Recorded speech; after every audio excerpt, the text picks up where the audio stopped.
Hello and welcome to the Echo Chamber podcast. My name is Tony Groves and today I'm flying solo.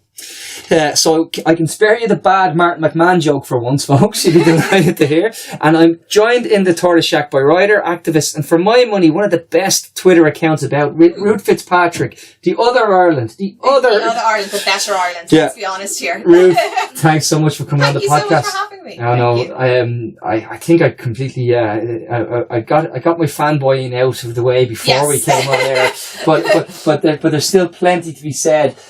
You are probably the most colourful person on Twitter. Yes, well, yeah. And we were talking about how that's quite a recent thing that, yeah. I just really love fancy birds and I love fancy things and I want the rest of the world to love them. So well, we were talking about why it was such a recent thing, but it really was not sure to say that it was a development that I was like, oh, who is this girl? What? And how many pictures of cocks does she have? Well, I have. I put up on Twitter recently a screenshot of my fancy folders and. I have maybe 300 or 400 cocks, so I will never be short of cocks. and for DM sliders, that's not what we're talking about. No, we're not. Although I do put unsolicited dick pics, but different dick pics. Yeah. Yeah. But what's been really great, I have to say, has been your threads. It has been very timely that you've brought in these threads and the capybara one, the consent one. Colin, the consent capybara. That's a touch of genius there. I would say to everyone, go find these out if you haven't, because it is really debunking the bro speak. I suppose I started developing, this kind of fancy Twitter voice that people were happy to engage with and literally happy to engage with. Our Twitter feeds have gotten really dark. And, my kind of, I suppose, contribution was maybe once in a while bringing something bright so that you're going, anti-choicers, then a fancy pigeon, it's just to bring that in. But then I realised that, you can talk about some really serious things, break it down to as simple a level as possible. And again, making it funny and making it something that you can actually engage with and that you want to engage with. It's very easy to do a thread on consent and it can be 30 threads long or 30 tweets long. And, you don't want to engage with it. You feel like you already know about it and you don't want to read the next tweet. Yeah. So I kind of add a bit of humour in it so that people keep on going. But when you write a thread like that, okay, first of all, do you write it out beforehand? No. Really? No. No. This is something that I really need to start doing because I always say that I'm going to start preparing my threads. Yeah. They just sort of happen. So it is organic. Yeah, I recently did one this weekend on rape culture. Yes. And I researched it beforehand. I did do research, but the tweets themselves were coming one after the other. Yeah. Which it's a bit of stress on me. So I need to start planning them ahead. But, no, because I thought I had this vision of you typing it into a Word document and then going, okay, that's tweet number one. My life would be a lot easier if I did that. So I'm going to have to start. But no, because and the reason I say that, and this is I'm laughing because some of them read as if they could be a full-on animated bloody children's book for aimed at. I know they're bright and fluffy, but the topics are. So and in my background, I have ghostwritten a number of children's books, so that does kind of come into it, and I really like that medium of whimsical, silly, but it can be used as well then for putting very adult themes. You're telling me, and I suppose for me, it's very easy to be for or against something, but unless you have the actual vocabulary to say, say with repeal, a lot of people would say, I'm pro-repeal. But if you're actually facing somebody who is, anti-choice, you may not have all the arguments. You may not have the confidence to actually say why you're for repeal. Yeah. And it's the same with consent. We all know that consent is important, and we all know that we have this idea of what consent is, but unless you actually see it, someone else breaking it down with capybaras or without, that's when you can start, talking about it yourself and start repeating it and start. Even when you play out your mock conversations, when they play out wonderfully well, because you can literally, if you were to add a little bit if you were to darken them, they happen continuously anyway in a more in a darker corner of our timelines. And when they happen, it's usually because someone is using they have straw man arguments, they use whataboutery, they use circular logic, and they use all of these things that are just designed to placate themselves, that their opinion of something. And I think that's why my cock thread. And people who have never followed me are going to be a little bit confused here. But I have a thread of, I think it's now running at 58 cocks of Twitter. Different pictures of cockerels. Some of them were chickens. No one has called me out yet on that. No bottlenose dolphins. No. And just, saying, these people saying, I'm not saying she deserved it, but, and all these things, but these are all like direct quotes from people. These aren't things that I've just imagined. These are, these are the cocks that you can find on Twitter. And not just, like, I know Twitter is just one medium, but that is actually, that's the same chat that you might have you might hear in a bar, or you might hear in a workplace. And I think recent events have kind of shown people who maybe had slightly controversial opinions, which sometimes you could have said, well, they're just anonymous accounts, they're just anonymous people. What we've seen now is people, with their faces to the Twitter accounts saying some really heinous things. And, it's in one way, I suppose it's nice that we now know who to avoid, but in another way, it's no longer this just anonymous hatred. There's a face to this hatred, and there's a face to this abuse, and there's a level of what's become acceptable in certain things which wasn't acceptable, and you'll have people say, well, I'm just kicking back at PC culture. It's like, no, you're just being a knob. And so I usually try and use that a lot, talking about like, okay, I'm just asking this for debate. So there was one time, I can't remember who it was, but two TDs were screaming at each other in the Dáil, and I tweeted it and I said, I find male politicians very shrill and always very emotional and subject to their hormones. And I just left it at that. But like, I got elected councillors tweeting at me saying, how would you feel if we said women instead of men? And they didn't get the actual... well, I don't have to imagine that. No. And it is, like, people have such little self-awareness, I think. But then I did have, should men be allowed vote? And we got a very...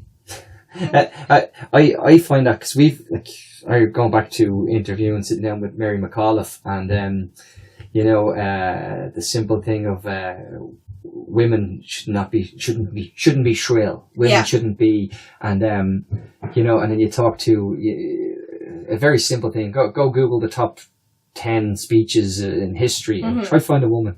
And they'll say we're conditioned to think that a woman's voice doesn't actually, that the voice will actually somehow undermine the content of of what she says. And I find that more and more I see that to be true. It is systemic.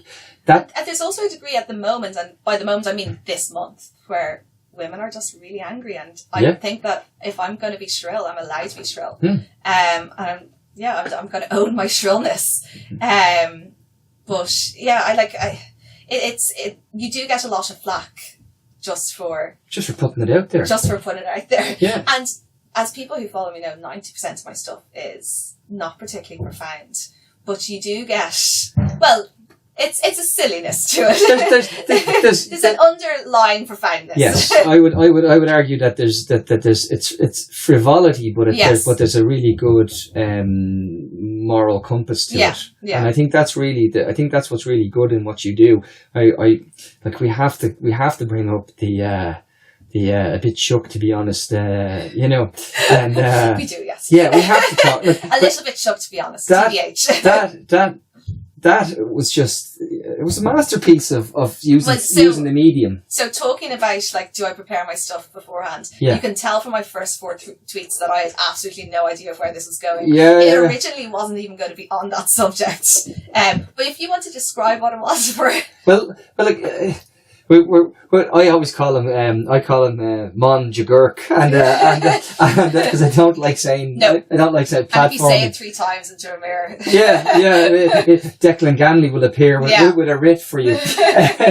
But no, like when I saw that thread and it developed about his why my nose isn't growing. Yeah, it was a proboscis monkey called John. Yeah, and John wanted his nose to grow, and he had to tell bigger lies. And if you remember, again, this was the beauty of it. It coincided with, obviously, and it developed as, now that you tell me this, it developed into the fake nurse. Which was and still is actually a horrible thing that where that is part of. An argument, a debate we need to have, but where it went was it captured the imagination of so many people, where it actually showed the idiocy of what was actually going on, and this was being allowed to pass for reason debate, as if we have to give both sides the equal time, and it was going. But why give someone who's telling a lie equal? Yeah, and again, like coming from a background of where I used to kind of write children's books and stuff like that, is that, you know, there's always a moral at the end of it. And the moral at the end of that story was, if you're a dick, sometimes people will think you're a dick and they won't want to talk to you anymore. You know, like, there's this idea of like, oh, I got blocked or I got muted or people say I'm mean. It's like, yeah, because you're a dick. So, yeah, and that was, just like John, the monkey. Go away. But it was even more timely when you think of what happened. I think it was over the weekend where a woman was handing out Love Both brochures and was... She's a 17-year-old, and said that she was a student midwife, and she wasn't. Yeah. And she was misrepresenting herself. No one without experience would pick up on these things and would actually take this as, you know, and those things are important. It's more important that we talk about that rather than have stunning and brave, as I like to say, stunning and brave op-eds written by men saying that the repealed side needs to get its house together. Or let's look at our tone. And both sides need to look at their tone. And actually, it's funny enough you say the both sides thing, because you mentioned how they've come out now and people's faces are on comments on Twitter. It always reminds me of Charlottesville in the US. I know it's not the same, but when those white supremacists marched and their faces were seen and they went back to college on Monday, they got thrown out of college and they got told, listen, you know, we can't have this.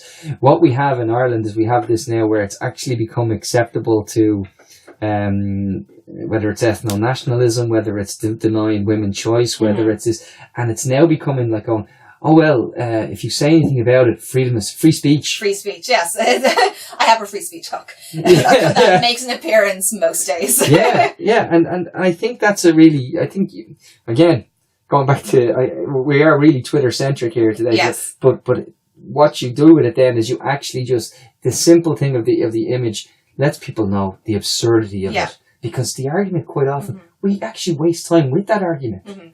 And so the thing about my Twitter that I've kind of tried to do is I never want to be malicious. I try my very hardest never to engage with particularly big names like those, you know, because they tweet stuff that is absolutely ridiculous. And they do it to try and elicit a reaction. So I don't want to give them that. But I do want to mock them. Yeah. So I recently had David Peregrine Falcon and how men had built the world. Yeah, well, and somebody then tagged David Quinn into my into the feed, which to me kind of defeats the purpose, because it's not meant to. Yes, I'm attacking David Quinn, the idea, the absurdity, but I don't want to personally attack anyone on my particular Twitter feed. There are other people who can do that and do it far better than me and have the information to say you're an idiot. Whereas me saying that he's an idiot is just Well, it's true, but you, I think sometimes David will look at that as a feather in his cap as well. Yeah, you know, exactly. So I don't want to be giving them that recognition. I don't want to be giving and it was the same with the John. Yeah. The monkey. Yeah. People were tagging John McGurk into it. And I was just like, but why? Like, we all know. What's to be gained? Yeah, exactly. So. But see, that's a very difficult line to tread, on social media. I had a bit of a cut at Pat Leahy yesterday over his, campaigners campaign and journalists do journal, and I just thought, it's even a bad, like, he should have edited that. He should have said activists, journalism. I didn't mind the tweet, but I thought it was funny because I did a thread, but I also thought, Flashdance was 35 years old yesterday, and I thought, well, and Pat Leahy objected. He was alarmed at it then. He said flashers flash and dancers do dancing. But all I could think of was like, this is where we are now. Do I tag Pat or do I? Because I've no ill will towards the guy. I think he's a good journalist. I think he absolutely plays it down the middle in his arena. But I think he was stepping into an arena where people were saying that, just because you're a campaigner, you can't enter other realms, and that's ridiculous because most campaigners, the campaigning is just one part of their. Also, we don't have as much traditional journalism anymore. We have so many different, and this is even people who are journalists. Yeah, they have a lot of different feathers to their cap rather than just having a column. And I'm not trying to be. But most journalists now, journalists report the news is what they'll tell you. But reporting the news, and then you say, well, no, you're not reporting news if you're writing an op-ed or you're writing a column. These are opinion based things, and where the disconnect is usually is that you have guys on the front line, political correspondents who are reporting, and when they report, it tends to be a soundbite of what a minister has given them. Yes. Now. They get challenged because they didn't fact check it, and you go, well, no, their job was just to report from that briefing what was said. And if Martin was here, he'd shout, Dinny bot. I go, no, Martin, if Owen Murphy said it, he just reported it. But on the flip side of that, it would be nice if journalists did do journalism and then a few hours later looked at it and said, well, hang on, the Department of Housing have said we built 19,000 homes last year. Lorcan Sur says it's 9,000. Someone ring the Department of Housing and ask them for the real statistics here, folks. That would be brilliant. But what we tend to have is the news cycle moves on, the ticker tape rolls on, and we're on to the next little soundbite, and institutional memory is gone.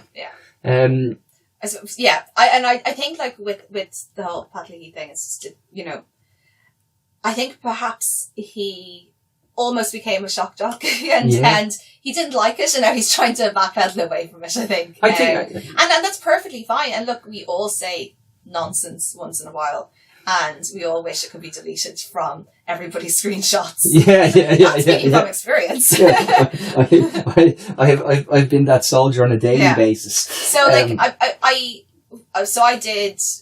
did a thing about, this is true. I can tell the difference between 30 or 40 different types of pigeons, but all Irish Times columnists look the same to me. Oh God! And so I did a bit of a thread of different pigeons and the personas of Irish Times columnists. But that's more attacking this kind of this ridiculous op-ed culture we have. Yes.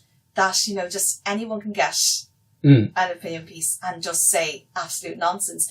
And we are part of the problem, because then we engage with it and we teach it and we say, look, this is no... We parse it. Yeah. And the Irish Times doesn't care. They get the clicks, they get the revenue. So we are part of upholding that ridiculous culture. So it is just like, I don't blame Pat Leahy at all whatsoever.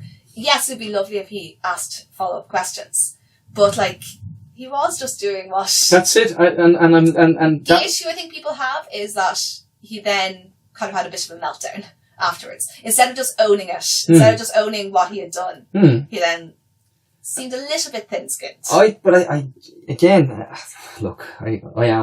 someone who can be quite thin-skinned, and I know that it's not easy to, if you've a lifetime of work done and you feel that's been attacked, that's where his mentality was. I can't speak to that, but what I can say is I did think it was just part of me thought he was half trolling, and part of me thought he was half thin-skinned. Yeah. So I wouldn't know what side of the fence he stands on.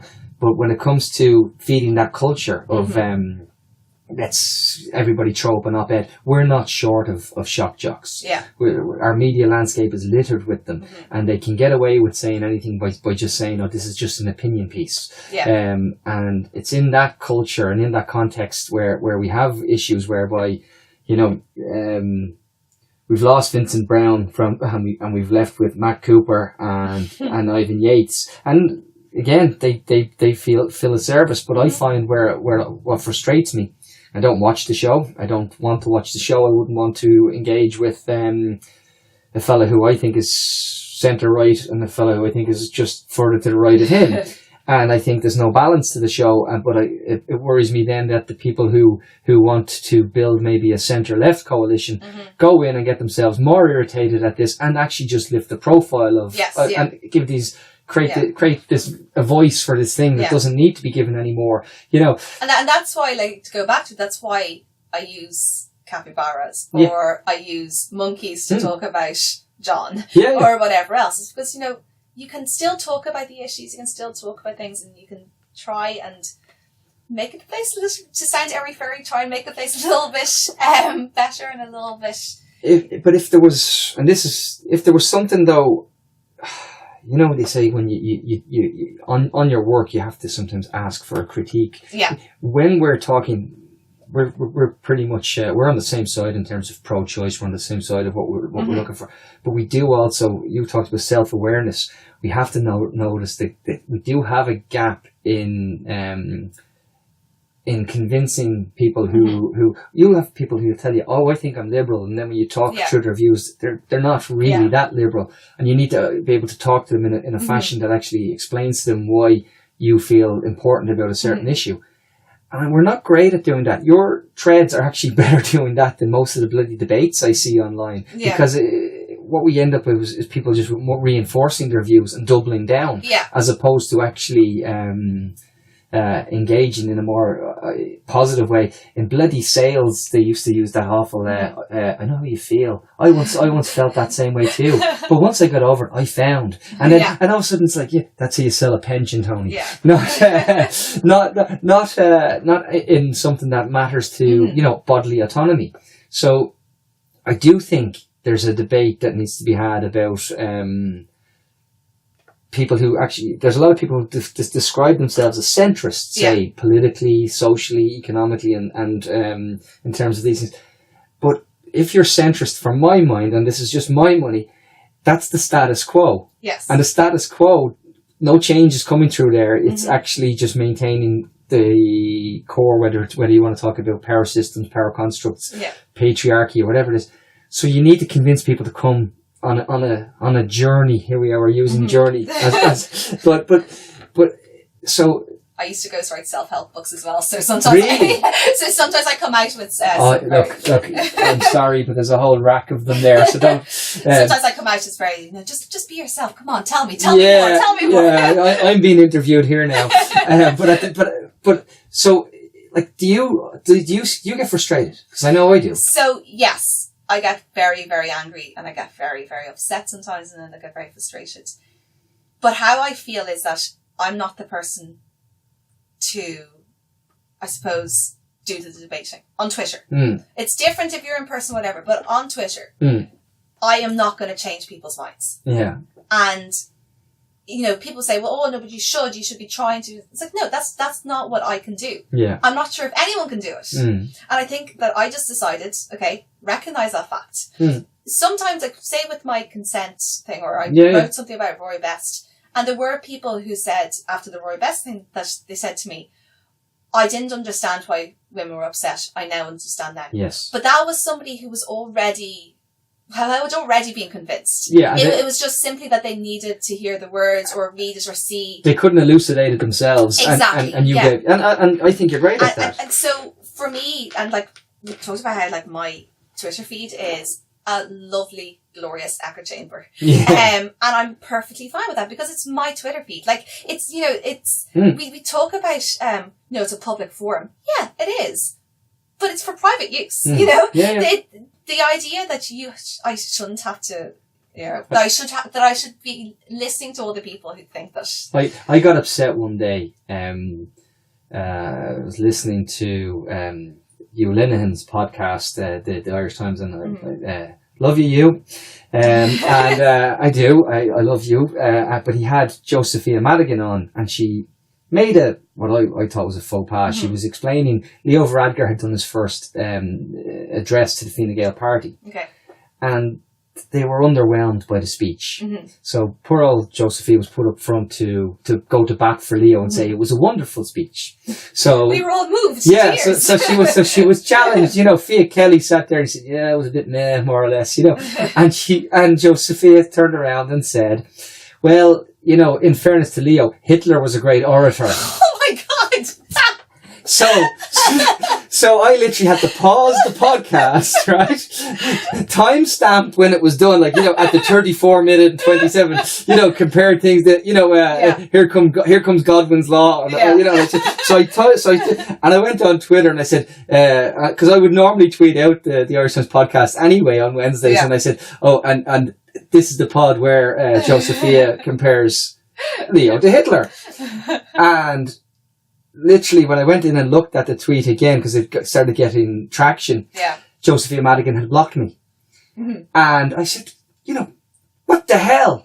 You know, how dare she? How dare she? And like, I sometimes find people like who like we would seem to be on the same political spectrum. Yeah. And I'm blocked. And like, I have no idea when I was blocked, but you do take it really personally. Yeah, and you get really angry when people block you, and you suddenly put yourself on the high road and you say like, oh, I was just having a debate. Whereas if it was the other way around and you had blocked them, you know.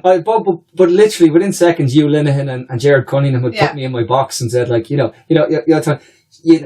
can say what you want, mate, but no one, you don't have the right for them to have to listen to you, you know. And I was like, God damn it, listen to me here. And I could, and it was that moment where I just thought to myself, oh no, you don't block me, you know. But getting back to like, do I get angry? Yes, I get angry, and sometimes like, I mean, every 2 weeks or so, I'll do a serious thread, and I always feel bad for like 100 new followers because the next day when they suddenly see all these pigeons on my feed. But yeah, so like, and sometimes I snap. But generally speaking, when I get really angry, I go to my fancy folders. Right, and you. I look for whatever pictures, and then, you know, I'll write something funny about these animals, whatever. Because the thing is, I don't have a unique point of view on the 8th Amendment. No. I don't have a unique point of view on the ongoing or the recent trial or anything like that. There are other people who can talk about that. What I can do right now is, among all of those awful things, have something that is silly. It might be funny, it might be an underlying level of profound or whatever, but just that it's just something different. Yeah. And that's kind of my outlet, that like, okay, yeah, I'm really, really angry, so let's do something that's different. And you can always tell if my stuff has gotten really silly, it's because I'm really, really angry. Yeah.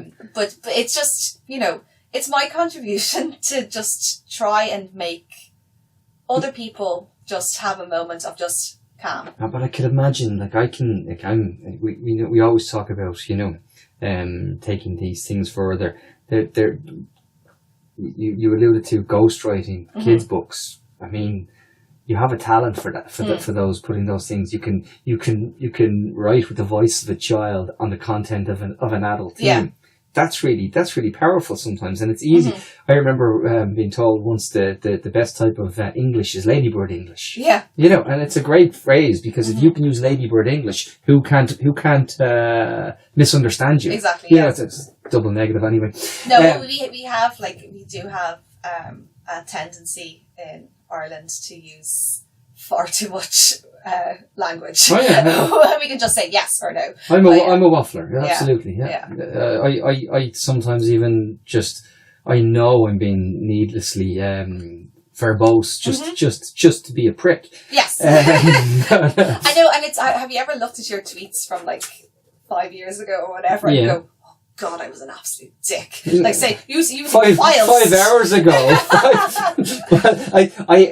What happened this morning is the great folks in the My Name Is campaign were waiting for Leo Varadkar outside the Dáil. They had their signs up and they were saying 3,755 children are now homeless. Leo sped by in his Garda car with 2 cars within, and it was a 12-second video clip. I saw the thing and I thought to myself, my immediate thought was the guys holding the 3755 looked like a judges panel from Dancing with the Stars. Now that's a pretty prick thing to think straight away, but it was now, and I bloody tweeted it out. so I couldn't, but you know, you put it out there and you know the guys, and I fully support My Name Is campaign. I think they're doing terrific stuff. I think they raise the profile better than most of these things that go on. And I think they give me the benefit of the doubt. Yes. But at the same time, I know it was pretty much... I know, I'm fairly good at knowing, like, should I do this? Yeah. Should I? And then sometimes saying no. Because even, much minor example, but you know the way now, every time there's 69 likes. Oh God. You're meant to say, nice. Really? Okay, that's okay. All over my head. I usually don't get that many likes anyway.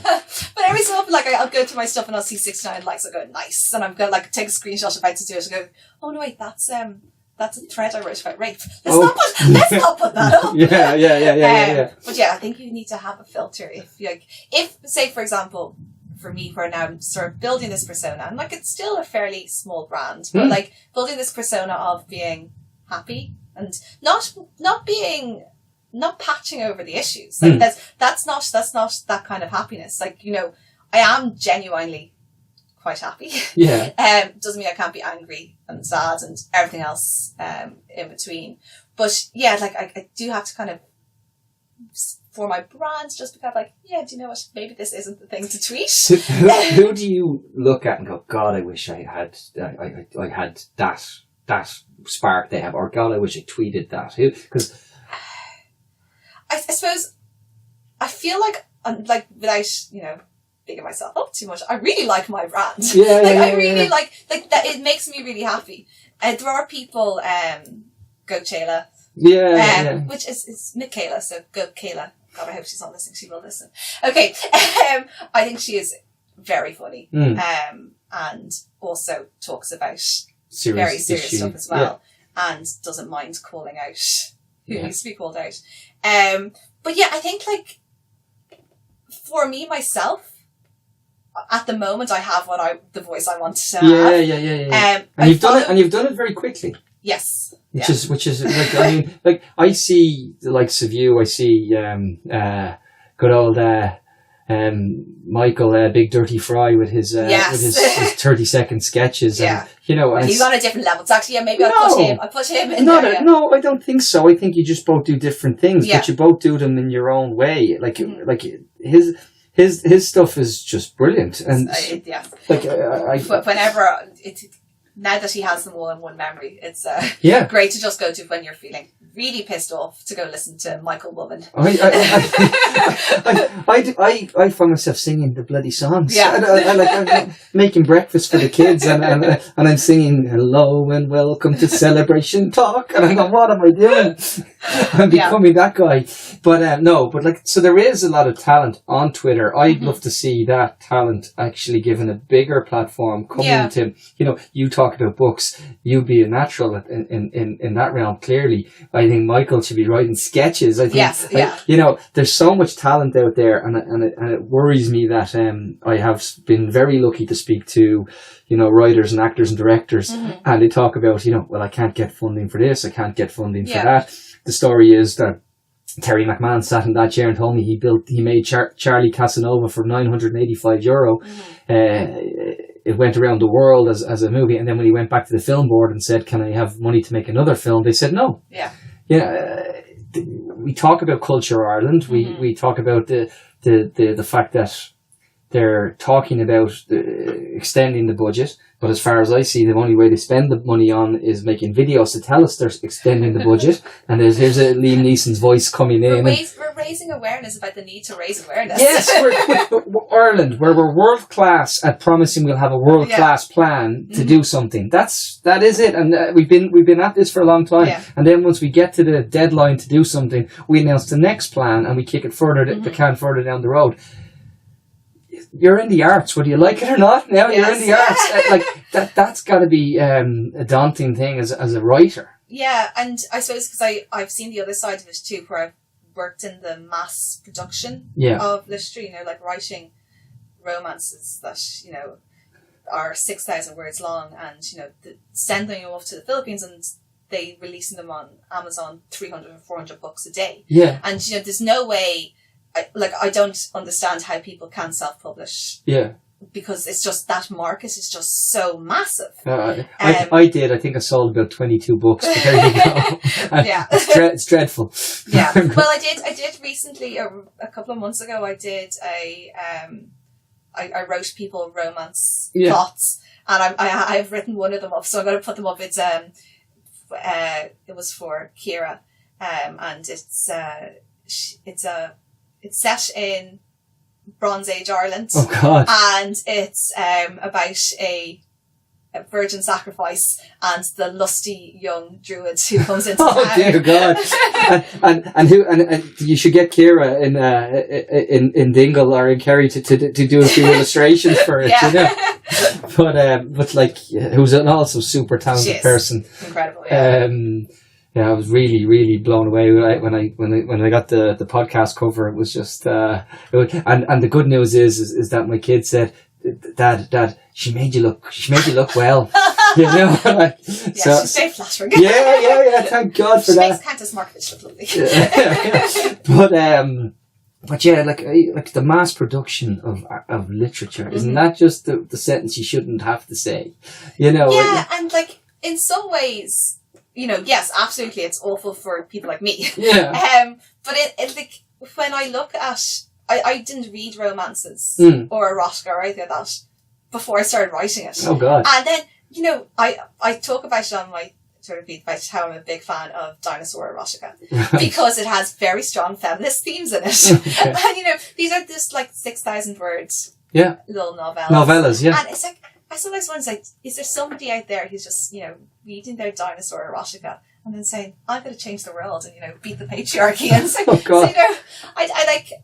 I wouldn't ever criticize anybody's, access now to get a 99-cent, book. Yeah. And it could be really shit. So that is the problem, that there is, very, very bad books out there. But it's only hard if you're someone like me trying to write. Yeah.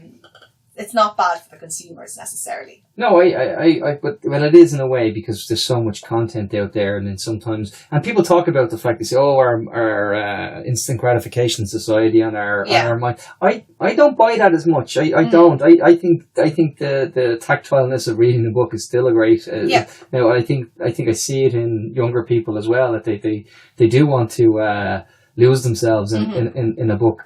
There's great storytelling still being done, but I don't think we'll ever lose that. I think, and I think, as I said, there is kind of a backlash now against that sort of ebook type thing, and there's always going to be a space for it. And, I have 3 Kindles. Yeah, so. And I'm one for sometimes I'll buy it on Kindle, and then if I really like it, that means I'll buy it in hard copy. But so I'm not. There is a huge amount of talent out there, which is the other thing. It's I'm not unique in that sense.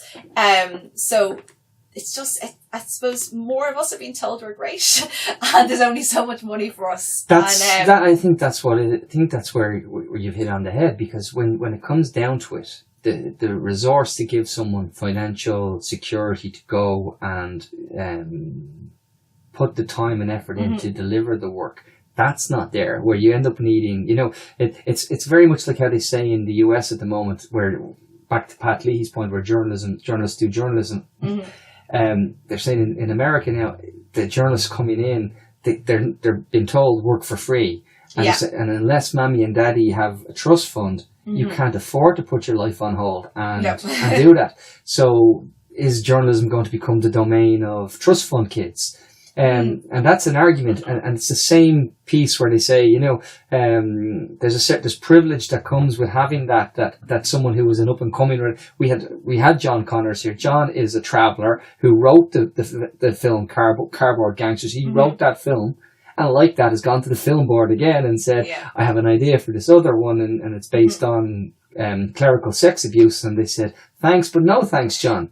And he's, and you're just going, surely to God we have, where's the patronage? Where's the, I know. Like, I would love a really wealthy patron. Who, You're in the wrong house.